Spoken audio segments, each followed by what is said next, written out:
So two things before we get started. The first thing was that there was a question after the end of the hour last time. I should probably clarify. I'm sorry, that went kind of fast. There was a question about why we were allowed to apply the Harmonic inequality to the vertical derivative of u, du dy naught. And the reason is that, remember, there were two things. First of all, since the heat equation has constant coefficients, that means the derivatives are also solutions. So the derivative dy naught of u is also a solution. And second, by hypothesis in that lemma, it was assumed to be non-negative. So that's why it was valid to apply Harnack's inequality. Okay? The second thing, sort of a bureaucratic matter, Jean-Mi mentioned to me that some of you were thinking that rather than going too fast, it might be better on Friday morning to have an extra lecture and then allow me to slow down a little bit. Would you guys prefer that? Yeah. Everybody prefers that? Okay, so shall we plan for that then? We'll do an extra lecture Friday morning, so we say at 11? Okay. All right, so we'll do that. All right, and I don't have to race. Yeah, I apologize for that. That was, especially at the end, that last limit kind of, the last 5 minutes were pretty fast. Yes? Regarding what you said about the numeric being a solution, so does all of these break down if you don't have constant coefficients? Yeah, well, that part does. Yeah, because you can't, right? If you don't have constant coefficients, then that derivative of a solution is no longer necessarily a solution. And so then that's a problem. Yeah. Like the thing we talked about, are they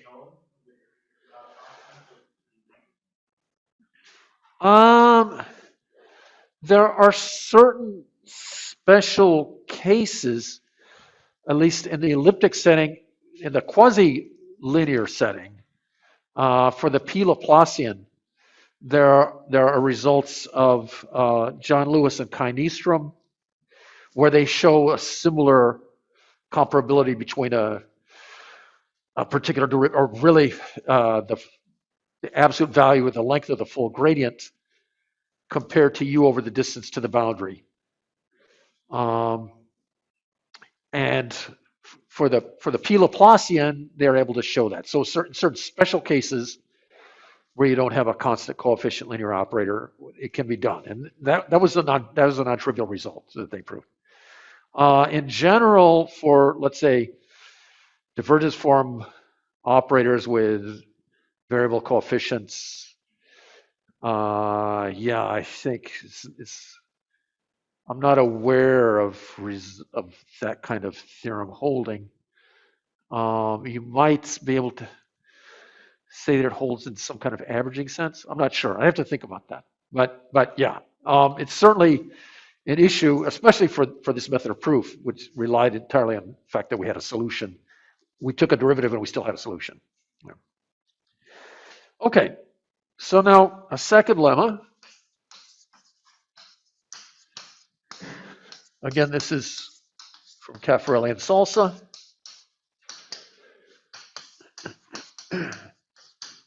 Okay, remember what the previous theorem said. It said that under certain circumstances, we could get comparability between the vertical derivative of the solution and the ratio of u divided by the distance to the boundary. All right, but there was an underlying hypothesis that we assumed that this vertical derivative was non-negative. Okay, all right. So the second lemma is going to give us a criterion for actually knowing that vertical derivative is non-negative, and then combining the two, then we're going to get a general result about saying that without an a priori assumption of non-negativity of the vertical derivative, then you could still say that you have this comparability. Okay. All right, so maybe without writing everything over, this is going to be the same hypotheses as in lemma 1, except we do not assume that the vertical derivative is non-negative. okay? Because we're going to deduce that as a conclusion, okay? So then there exists a positive number eta, depending only on the usual stuff, such that, in fact, we do have non-negativity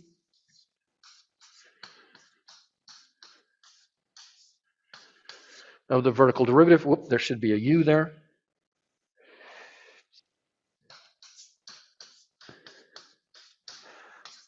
For all y in omega r over 2, again, there's an implicit center, capital X. But with the additional proviso that the distance to the boundary of y is less than eta times r. Remember, r is the ambient scale that we're working at. Okay? So basically what's happening here is we're sort of cutting off the ceiling pretty close to the boundary. All right? Think of eta as being sufficiently small. All right, and then at least near enough to the boundary, we're getting non-negativity. Okay? All right? So then, taking lemma 2 momentarily for granted,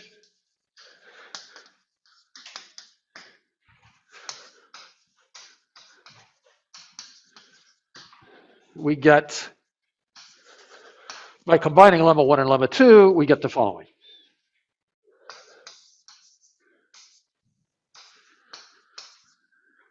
Again, this is Caffarelli and salsa. It's really basically an immediate consequence of the first two lemmas. All right? So again, the same hypotheses as lemma 2.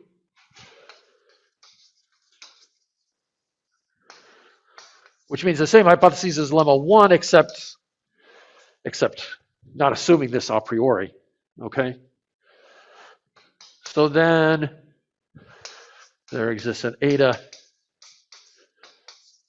depending on dimension m naught, such that the vertical derivative of u is comparable to u over distance to the boundary if y is in, say, omega r over 4 with delta of y less than eta r. Okay?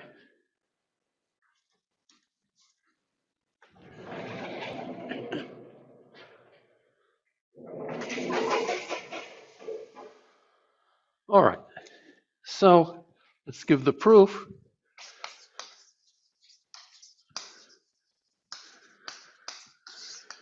All right. So once again, as usual, we'll take x to be our fixed central point on the boundary. So this is going to be, in particular, a of xt in sigma. Omega 2r is omega 2r of x. I mean, I'm just writing these because they're implicit in these hypotheses and I haven't rewritten the hypotheses. Okay. So we're going to introduce an auxiliary solution. Maybe I can fit it here. Right, so this is my omega 2r. I'm going to define a solution H that's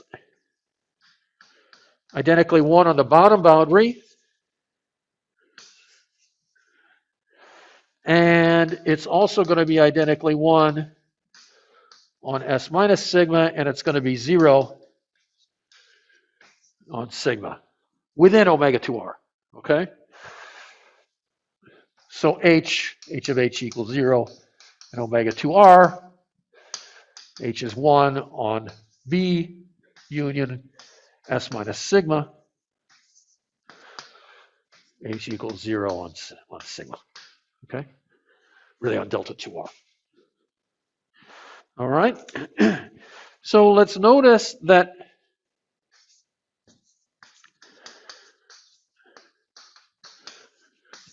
theorem 1 applies to the solution H,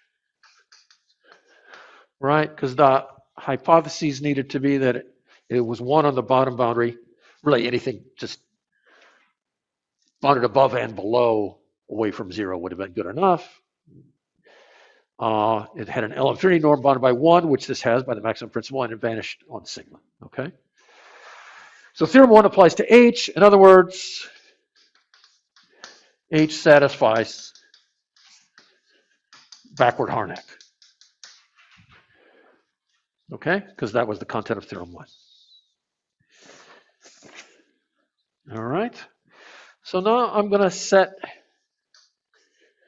H rho of y naught ys to be H of y naught minus rho y and s.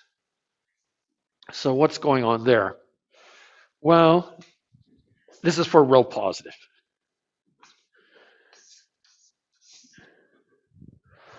But not too big. It's going to be, of course, less than some constant times r, so we don't, there's no point looking at large r's or large rhos. So what have we done? We've shifted up. We've got a contour here parallel to the original boundary, and we've shifted it up by a vertical distance of rho. Okay. And H rho is now, since H was 0 on this guy, on the original boundary, then H rho is going to be 0 here. On this part, H and H rho are both going to be 1.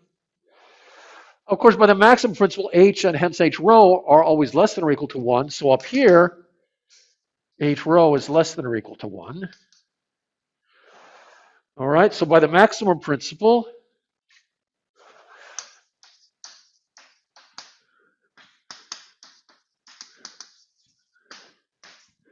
H rho is less than or equal to H for all rho positive in the common domain of definition.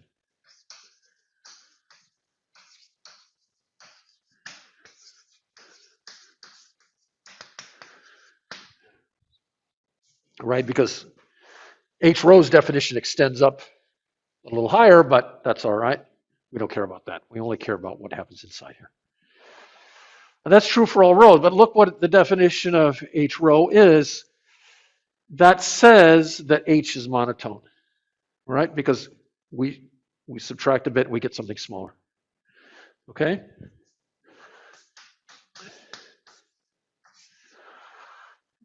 Is increasing, H is increasing in the y naught variable, in the vertical variable.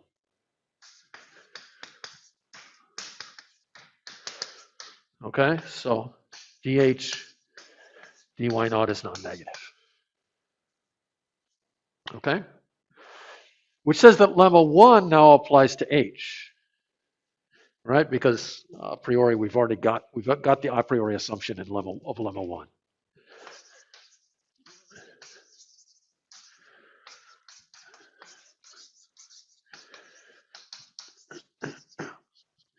All right.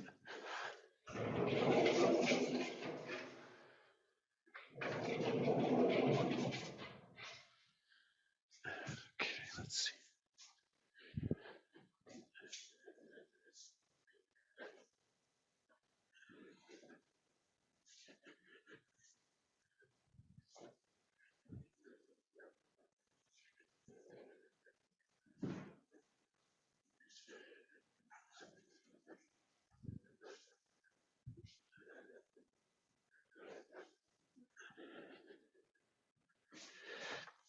Okay. And now I'm going to set V equal to C times H. C is a positive constant. And I'm going to choose it so that it's just a normalizing constant. We're going to choose it so that U at the time forward corkscrew point is exactly equal to V.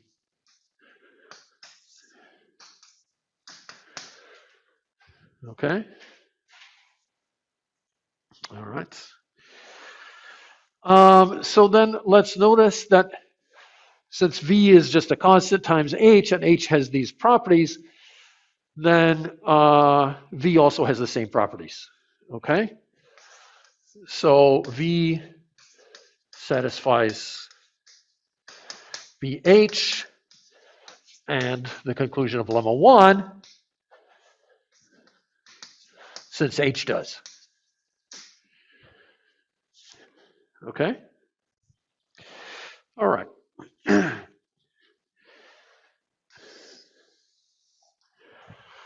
But also remember, by hypothesis,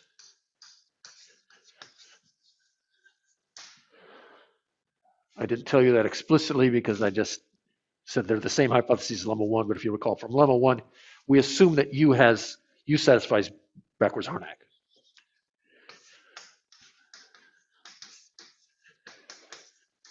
That's an underlying assumption for all of these lemmas. Okay? All right, and so therefore, if you remember the consequence, the corollary of the comparison principle, if we take a ratio of two solutions two non-negative solutions that both satisfy backward Harnack, all right, then the ratio is actually Hellner continuous.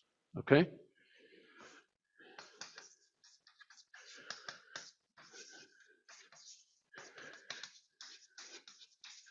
This was one of the corollaries of the comparison principle,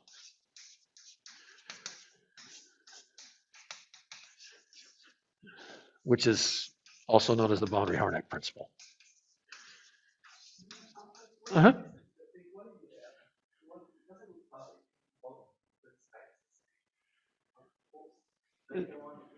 You're asking about this? Well, that's just a normalization, right? Because these are two positive solutions, and I'm just saying I'm going to choose the C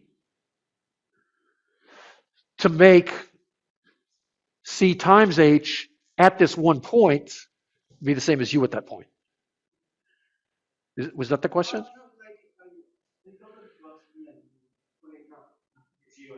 Oh, I'm sorry. This is U. This is the original U in the hypothesis of the lemma. Right. So at the beginning, in lemma 1, the hypotheses that perpetuate U is going to be a non-negative solution in omega 2R, right? That satisfies backward Harnack. Okay. Yeah, we just normalize so that the V equals U at this one point. Okay. All right. So again, since now both V and U satisfy backward Harnack, we had this corollary of the comparison principle that we actually get that the ratio is Hellner continuous. All right. So therefore,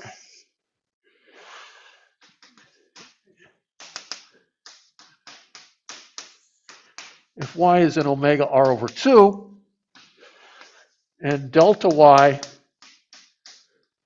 is going to be, we're going to call that R, say less than R over 2, and if Z is a point in the parabolic ball of radius R over 2 of Y, so this is a Whitney type ball, it stays well away from the boundary, okay, then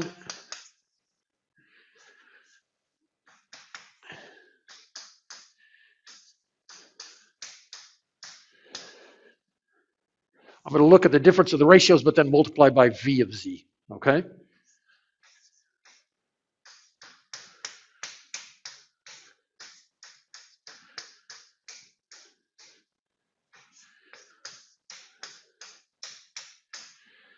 This is going to be less than or equal to little r, the distance, over the ambient scale, capital R to the alpha, times the ratio of these guys at the time forward corkscrew point, but we've multiplied through by V of Z, So we have to put V of Z here. Okay? But of course, this is just 1, right, by the normalization. All right? And now remember that we observed that V, we're allowed to apply lemma 1 to V because it applies to H. Okay?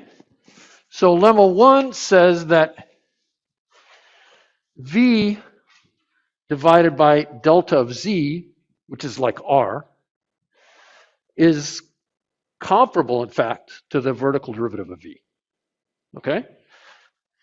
This is 1. So this is less than or equal to R to the alpha plus 1, capital R to the minus alpha times the vertical derivative of V at Z. This is by lemma 1. Because delta of Z is like R. Okay? All right. Question? No. Okay. Okay. Okay.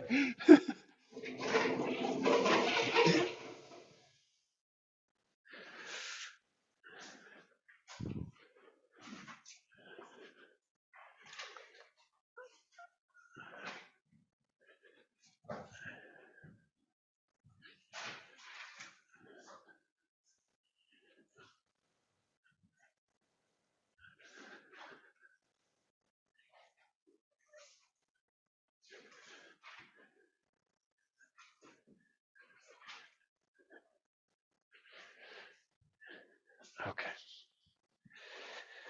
All right. And now, with this point y temporarily fixed,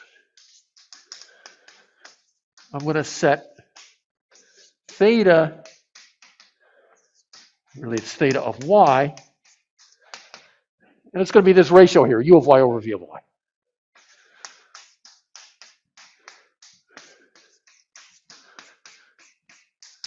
Okay? All right. And let's notice that this is approximately equal to 1 by the comparison principle, or boundary harmonic.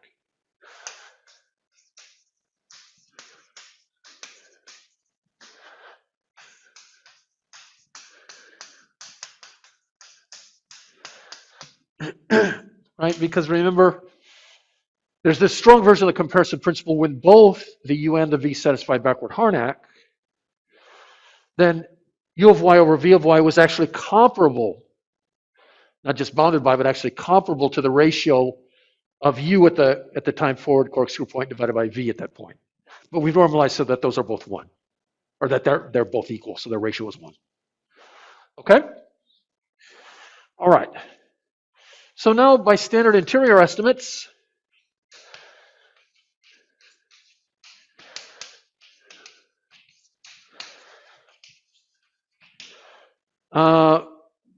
standard interior estimates meaning what? That the derivative, any derivative, is bounded at an absolute value by u over the distance to the boundary. Okay? That's the easy direction in lemma 1. Okay? Or the easy direction of what we're trying to conclude here. All right? Now, actually, the easy direction of lemma 1. Okay? So then we get, for all z in the ball of radius r over 2 centered at y, we get that dz naught of u minus theta times dz naught of v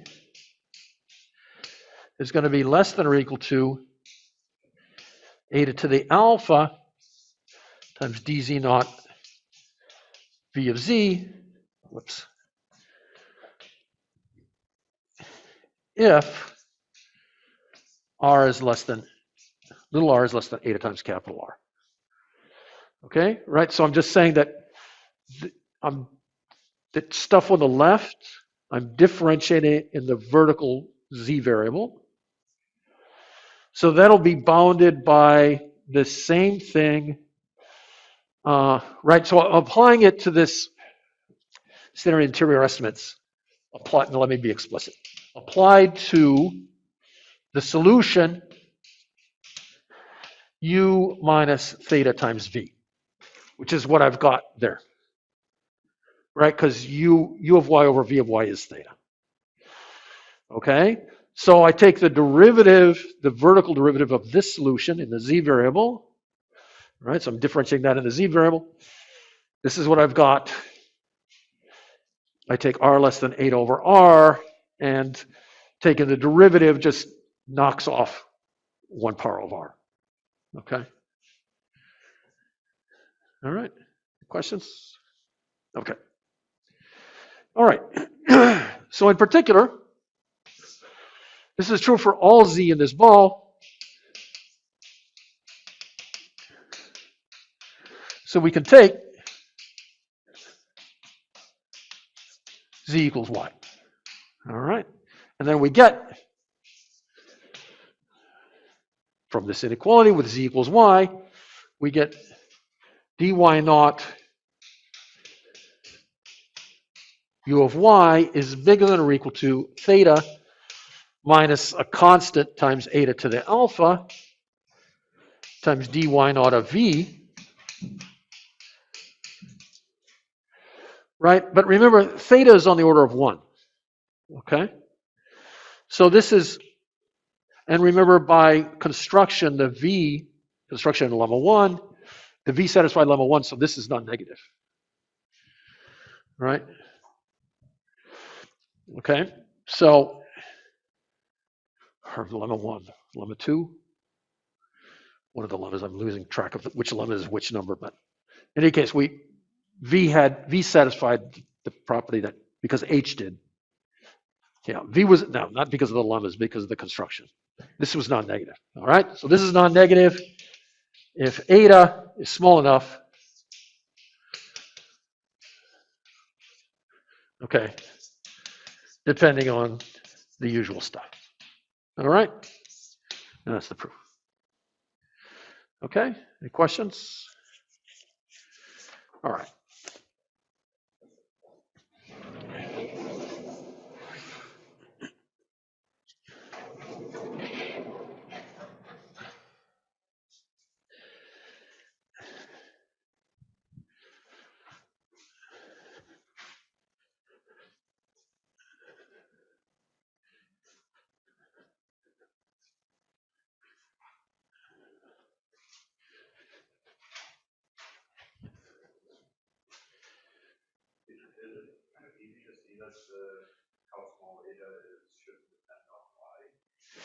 Yes, because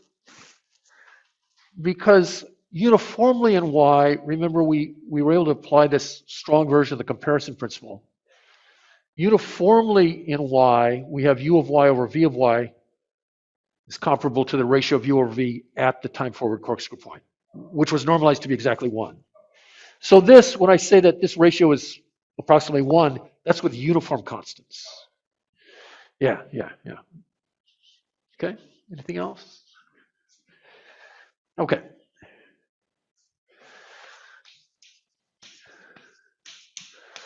So next lemma, this is just kind of a real variable lemma.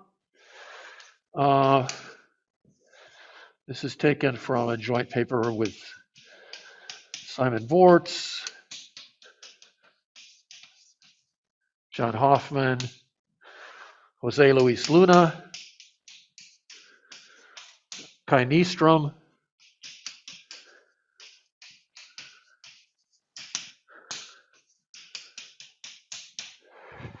And it says that, in a way, it's maybe a little surprising because it says that if you have a purely parabolic Lipschitz function, a Lip 1/1/2 function, then you can somehow regularize it in such a way that there's a regular Lip 1/1/2 function. Remember, we've said that the difference between these are subtle but significant, and somehow that the two are still comparable. Okay, so even though just arbitrary parabolic Lipschitz functions are actually not that great from the point of view of either singular integral theory or parabolic PDE theory. On the other hand, or at least from solvability of boundary value problem theory. On the other hand, in a way, they're not that far off, okay, from each other. All right, so what the lemma says is this.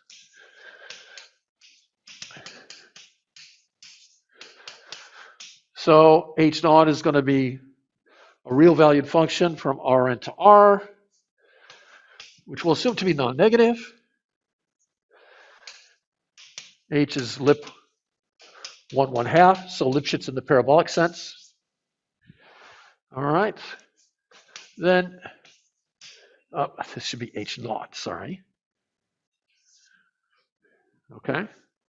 So then there exists an H from Rn to R, where H is a regular Lipschitz function, such that the following properties hold.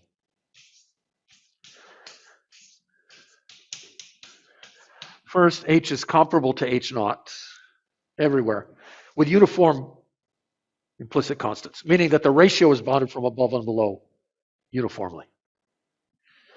Okay? Second, if we set F to be the set where H naught is 0, then in Rn minus F, and for all non-negative integers, we have an estimate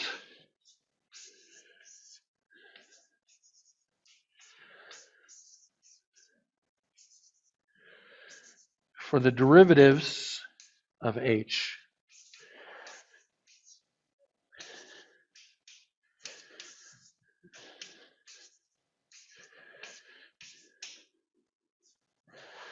will be less than a constant, depends on n and m, times the Lipschitz norm, meaning the parabolic Lipschitz norm of H naught. Okay, so there's an H and an H naught, and this is correct the way it's written. We're differentiating the H, and the estimates for the H, the derivatives of the H are bounded by some uniform constant, depending on the Lipschitz norm of this guy, divided by H naught to an appropriate power. Okay? All right.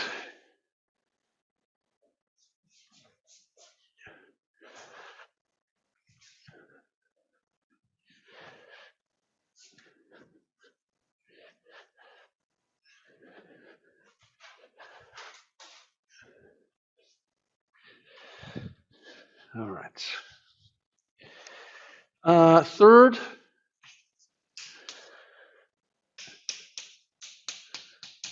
the Lipschitz norm of H is controlled by the Lipschitz norm of H naught. And fourth, the real essential thing, this is the statement that H is a regular Lipschitz function, is that this half-order time derivative that we call dn in parabolic VMO is also controlled by the Lipschitz norm of H naught. And here, all the implicit constants depend only on dimension.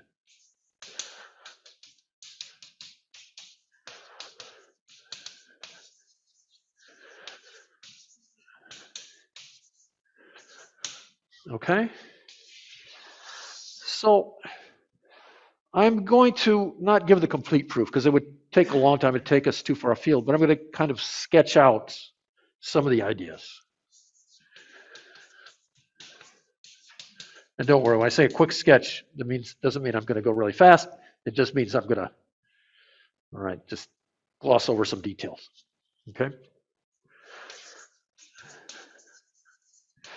And we'll only do it in a special case to simplify some matters, but the special case is the one that we're going to actually use. Okay?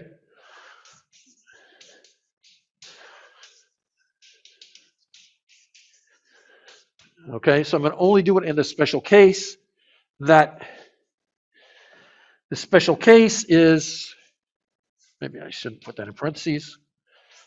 I'm going to only prove it in the special case that H naught is actually the distant H naught of a point ys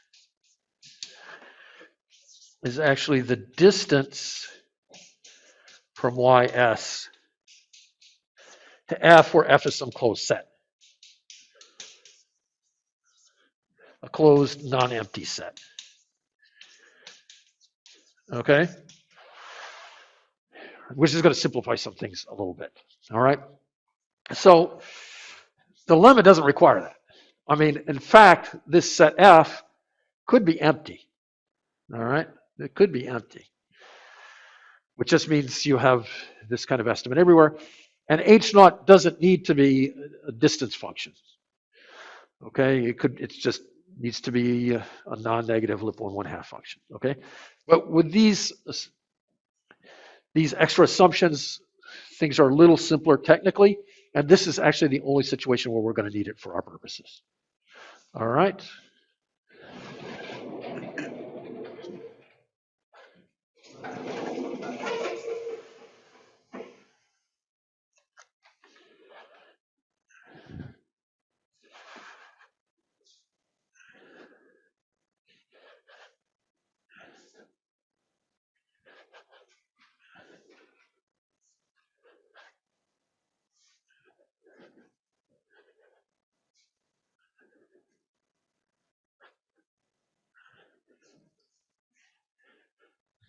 Okay.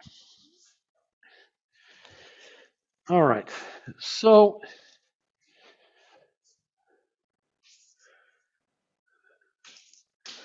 since f is closed,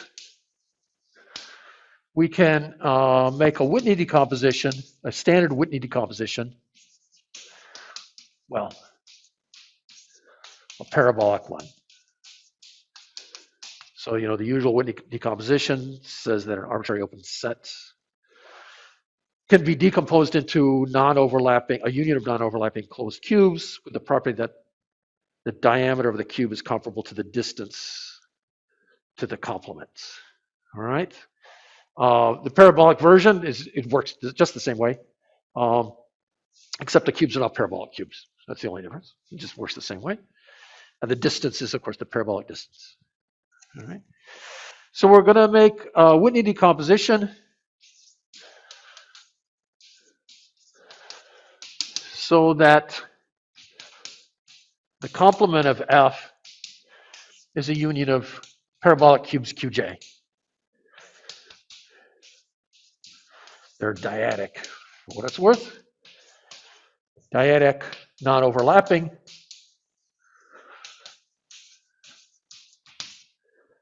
Parabolic cubes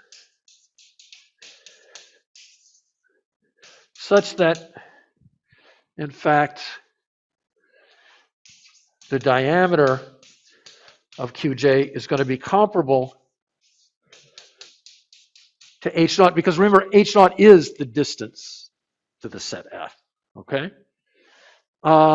This is, say, for all xt in 10qj. Okay, you might not be accustomed to seeing the factor of 10 when you work with Whitney decompositions, but that's not a problem. You just play with your parameters, right? Okay, so in particular, 10qj intersect f is empty, right? Since h naught is the distance to f. All right, and the diameter of qj is comparable to the diameter of qi if 10qj intersect 10qi is non-empty. So, right, Whitney cubes are pretty close together. If a bit of a fattening intersects, they must have comparable sizes. Okay, because they're both comparable to their size is comparable to the distance to the boundary. Okay. All right, and then we choose phi, a smooth function supported in 3qi, such that phi is identically 1 on, let's say, 2qi.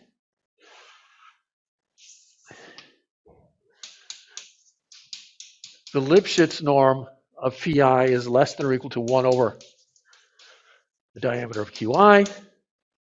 And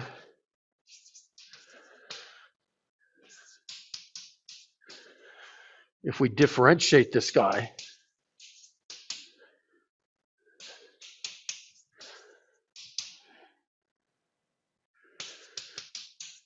then the derivatives of phi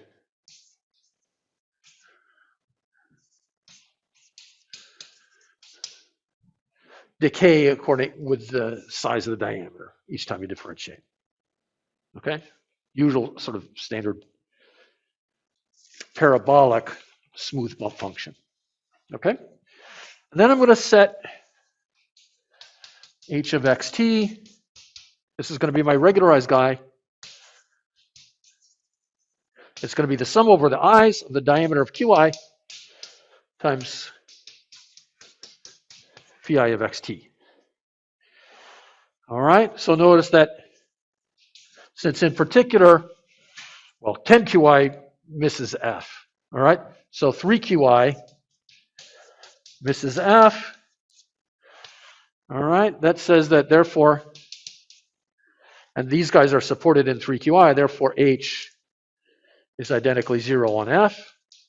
Okay, so its 0 set coincides with that of h naught.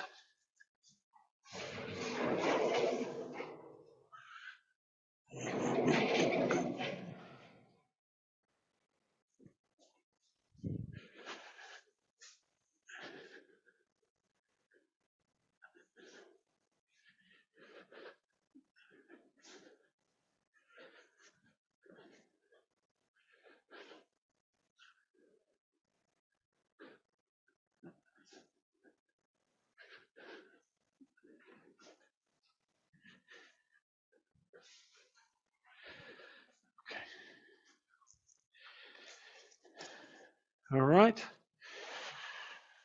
Okay, so at this point, I'm going to wave my hands, but at least you've seen the construction. But what I'll say is this, that that properties 1, 2, and 3 are all now pretty routine.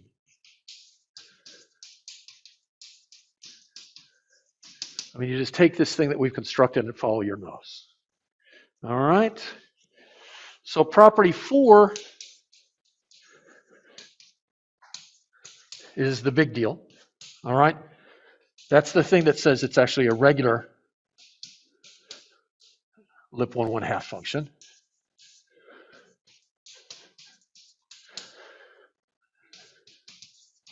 Okay. So this uses another lemma whose proof we're going to defer till next time.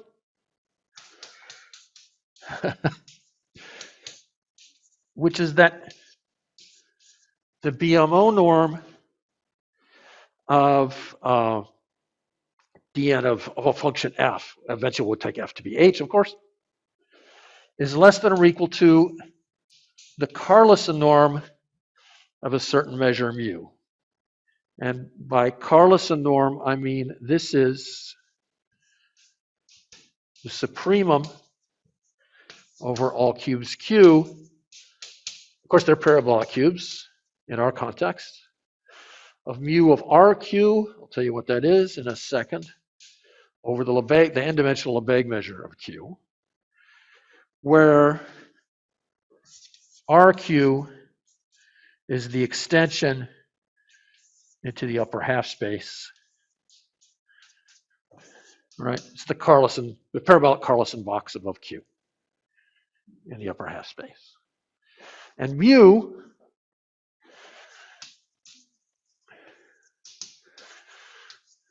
is really mu sub f, and it's going to be the following thing. Well, d mu of rxt, right? R is going to be the vertical variable in the half space.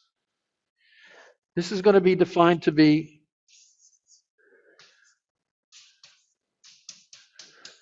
the square of some density beta, so beta squared of rxt dx dt dr over r. That's going to be the Carlson measure, and beta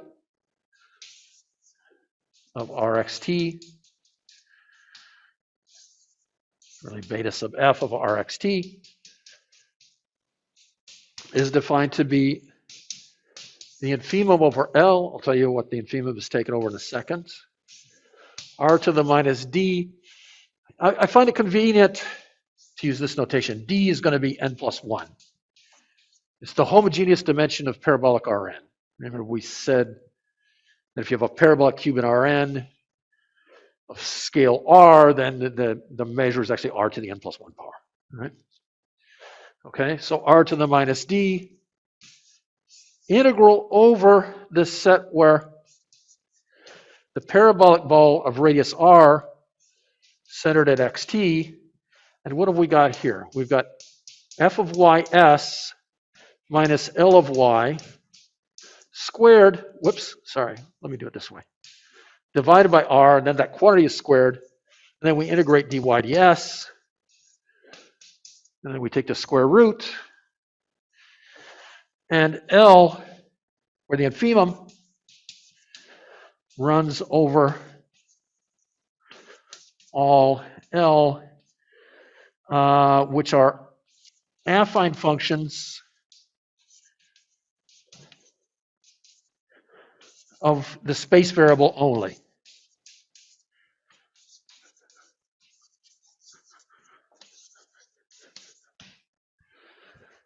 Okay? All right. So I'm reaching the end. So again, as I said, I'm not going to go through the proof, but somehow what happens, and by the way, these betas are not a thing we invented. This goes back to Peter Jones, actually Doran Soro as well, used by David and Semps to develop their theory of uniform rectifiability.